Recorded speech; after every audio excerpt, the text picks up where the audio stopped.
KL, experience what it feels like to be a true engineer. KL deemed to be university.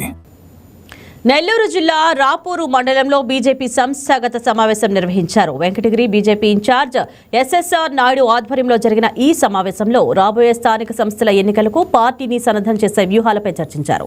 Booth స్థాయి నుంచి పార్టీని మరింత బలోపేతం చేయాలని, కేంద్ర ప్రభుత్వ సంక్షేమ పథకాలను ప్రతి ఇంటికి తీసుకువెళ్లాలని కార్యకర్తలకు పిలుపునిచ్చారు.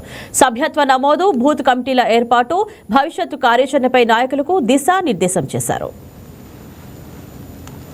భారత ప్రధానమంత్రి నరేంద్ర మోడీ గారు 2014లో ప్రధానమంత్రి బాధ్యతలు తీసుకున్నప్పటి నుంచి మనం ఈ యొక్క పరిసర ప్రాంతాల్లో ఏదైనటువంటి అభివృద్ధి కార్యక్రమం జరిగే ఒకసారి చూస్తే 2014 ముందు 2014 తర్వాత మనం కొన్ని ముఖ్యమైనటువంటి విషయాలు కొన్ని కానీ చర్చిస్తే ఈరోజు మన వెంకటగిరి నియోజకవర్గం ఎంత అభివృద్ధి జరిగిందో మనకు అందరికీ తెలుసు. నేను 2014 ముందు అనేక గ్రామాల్లో నేను ఇన్ఛార్జి బాధ్యతలు తీసుకున్న తర్వాత పర్యటన చేస్తున్నప్పుడు కనీసం అన్ని గ్రామాల్లో కూడా దాదాపు గ్రామాల్లో తాగేదానికి నీరు లేనటువంటి పరిస్థితులు.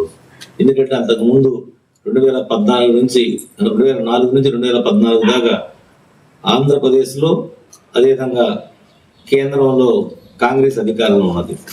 ఆ 10 సంవత్సరాల్లో కూడా ఎక్కడ వాళ్ళు కనీస మౌలిక సదుపాయాలు ఏర్పాటు చేయడంలో పూర్తిగా విఫలమయ్యారు. నరేంద్ర మోడీ గారు వచ్చిన తర్వాత NRDWP national rural drinking water programme ను ప్రతిష్టాత్మకంగా తీసుకొని ప్రతి గ్రామంలో ఒక ఓవర్ ట్యాంక్ నిర్మించి దాని ద్వారా పైప్ లైన్ వేసి ప్రతి ఇంటికి కుళాయిల ద్వారా నీళ్ళు ఇచ్చేటువంటి కార్యక్రమం. అదేవిధంగా మనకి గ్రామీణ ప్రాంతాల్లో చాలా గ్రామాలకు రోడ్లు లేవు. ఆ రోడ్లు కూడా